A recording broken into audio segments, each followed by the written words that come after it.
Baik, selamat sore semua teman-teman yang sudah hadir di sini. Ada Ibu Dewi dari INTK Insan Prestasi, ada Miss Ayu. Ini Miss Ayu yang mana nih? Ada Miss Ayu Karangasem atau Miss Ayu yang lain? Terus kemudian ada teman-teman Miss Neti dari Gianyar, juga ada Ibu Sarah Samiasi dari Jembrana, Ibu Ruth dari Tabanan, juga Bu Eti, Bu Lendri, Bu Titin dari TK Tunas Harapan Denpasar. Ya, ini sebenarnya malam hari ini kita ada di komunitas praktisi pendidikan guru ya, yang dibentuk oleh TK Tunas Harapan. Jadi kita di sini wadah di mana kita tuh saling belajar, kita bersama-sama belajar. Dan malam hari ini kita sudah ada narasumber kita, yaitu Pak Edwin, Magister Pendidikan Agama Kristen, 2 kali ya, MPD, MPDK gitu. Nah, Pak Edwin akan membawakan tentang project based learning. Kenapa malam hari ini kita memilih project based learning? Karena di kurikulum yang prototype ya, kurikulum baru, paradigma baru itu, project itu, pembelajaran berbasis project itu merupakan salah satu ya yang digunakan di dalam penerapan kurikulum tersebut.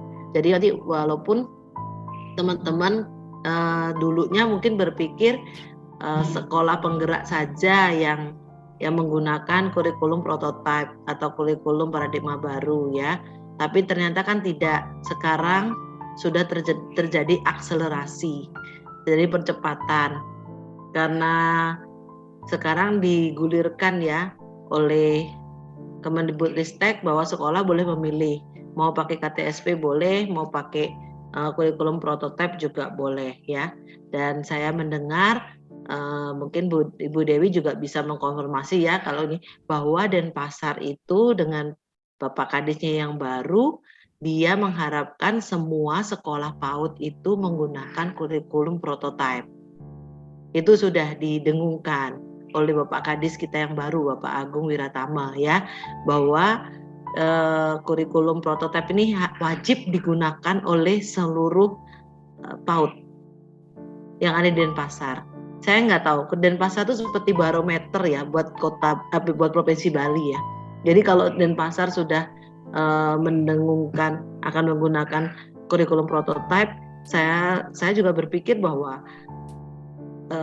kabupaten lain itu akan segera mengikuti gitu ya, segera mengikuti. Jadi nggak ada salahnya teman-teman sama-sama belajar.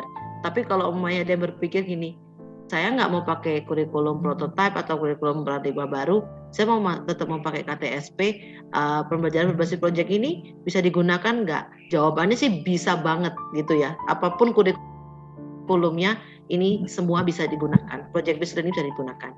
Saya nggak berpanjang-panjang lagi, saya persilahkan Pak Edwin untuk bersiap-siap dulu ya. Tapi kita buka dulu dalam doa ya teman-teman ya. Mari kita hening sejenak. Izin buat teman-teman yang lainnya, kita akan membuka di dalam doa menurut kepercayaan agama Kristen, sedangkan yang lainnya silahkan menyesuaikan ya. Saya mohon kesediaan Ibu Ruth untuk memimpin kita dalam doa. Ayo, mari kita berdoa. Bapa yang baik, yang kami sembah di dalam nama Tuhan Yesus Kristus, sungguh kami mengucap syukur Tuhan, kalau pada malam hari ini Tuhan, kumpulkan kami Tuhan, untuk kami boleh belajar tentang project based learning Tuhan. Ajar kami Tuhan, untuk mendengar, untuk taat Tuhan, agar apa yang akan disampaikan oleh Pak Edwin pada malam hari ini Tuhan, boleh kami aplikasikan dalam pelayanan kami di sekolah kami masing-masing Tuhan. Terima kasih Tuhan, terima kasih Tuhan Yesus. Kami mau memulai pembelajaran malam hari ini Tuhan, dalam satu nama yang indah, Yesus Kristus, haleluya, amin. Amin. Terima kasih Bu Ruth. Selamat sore teman-teman semuanya. Selamat sore. Ya, apakah teman-teman sudah bisa melihat PowerPoint-nya saya? Sudah Pak. Bisa Pak, tapi masih belum full screen. Ya, Udah. yang pertama itu pendekatan pembelajaran, yang kemudian strategi pembelajaran, model pembelajaran, dan metode pembelajaran. Tetapi semuanya itu dipengaruhi oleh yang disebut dengan filsafat pendidikan. Filsafat pendidikan atau filosofi pendidikan itu akan mempengaruhi pendekatan pembelajaran, kemudian strategi pembelajaran, model pembelajaran, dan metode pembelajaran. Nah, karena banyaknya istilah yang ada, yang digunakan di Indonesia, sementara di luar juga tidak terlalu banyak menggunakan istilah-istilah. Jadi kita seringkali dibingungkan, apa sih pendekatan itu, kemudian strategi itu apa, model itu apa, metode itu apa. Kalaupun dia kemudian dipakai, perbedaannya ada di mana gitu. Nah, kalau kita pelajari hari ini, belakangan ini, pendidikan yang terjadi di seluruh dunia dimanapun dipengaruhi oleh konstruktivisme. Jadi ada yang disebut dengan filsafat konstruktivisme. Filsafat konstruktivisme ini memandang bahwa setiap anak itu memiliki keunikan, kekhasan, memiliki prior knowledge yang dia bisa mengkonstruksi sendiri berdasarkan pengalaman belajarnya, situasi yang dihadapi, tantangan yang dihadapi, dan hal-hal lainnya. Jadi pandangan konstruktivisme itu adalah setiap anak bisa mengembangkan, mengkonstruksi pengetahuannya sendiri-sendiri dengan caranya dia, sesuai dengan minat, bakat, dan gaya belajarnya dia, gitu. Nah, kemudian dari situlah kemudian memunculkan bahwa anak mengkonstruk, artinya anak lebih aktif dalam belajar. Guru sebagai fasilitator, guru sebagai penyedia layanan, guru sebagai desainer dari pembelajaran, guru yang memplanning potensi-potensi belajarnya, kemudian guru yang guru yang mempelajari tujuan pembelajarannya, kemudian mempertimbangkan strategi yang dipilih, kemudian model yang dipilih, metode yang lebih tepat untuk mengajar, sehingga tujuan pembelajaran itu bisa tercapai secara efektif gitu. Dari konstruktivisme itu kemudian muncullah satu pendekatan pembelajaran. Jadi filsafat pendidikan itu akan menurunkan pendekatan pembelajaran. Pendekatan pembelajaran memang ada banyak sih yang ditulis, tapi yang umum adalah yang pertama adalah student centered learning, dan yang kedua adalah teacher centered learning.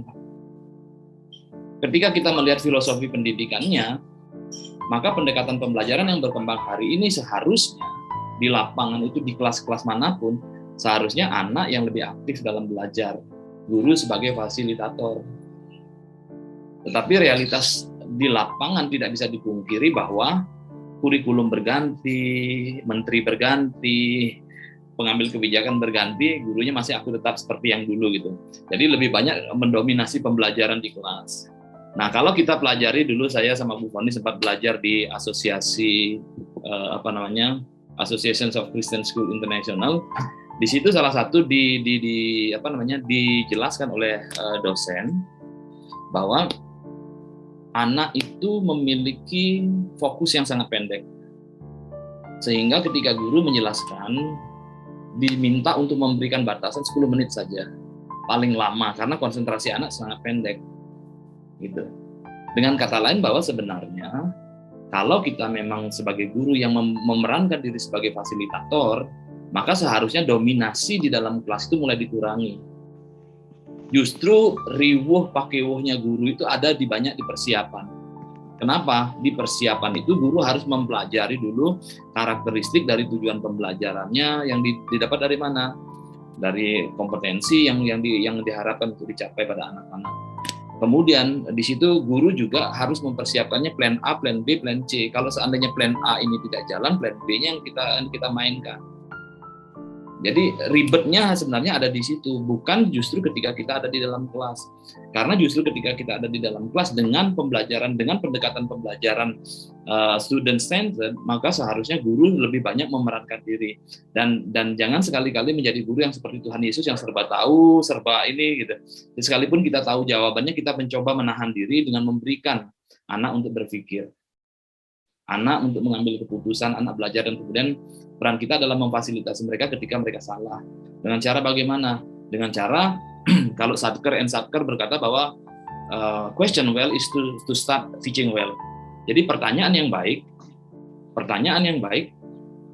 akan mengawali sebuah pembelajaran yang baik. Jadi jangan sekali-kali ketika kita menjadi guru, kita berusaha untuk terus spoon feeding pada anak-anak, artinya menyuapi anak dengan pengetahuan, menyuapi anak dengan berbagai konsep, ide dan lain sebagainya. Nah di situ kalau kita mau memerankan pembelajaran yang menggunakan pendekatan pembelajaran student centered learning gitu. Ya. Dari pendekatan pembelajaran itu kemudian baru turunlah strategi pembelajaran. Nah, ini pendekatan pembelajaran itu adalah titik tolak atau sudut pandang guru sebagai pengajar terhadap proses pembelajaran yang akan dilakukan dalam kelas, yang merujuk pada pandangan tentang terjadinya suatu proses yang sifatnya sangat umum, di dalamnya mewadahi, menginspirasi. Nah, ini adalah sudut pandang saja. Saya tidak tahu dari teman-teman saat ini. Saya yakin sih dengan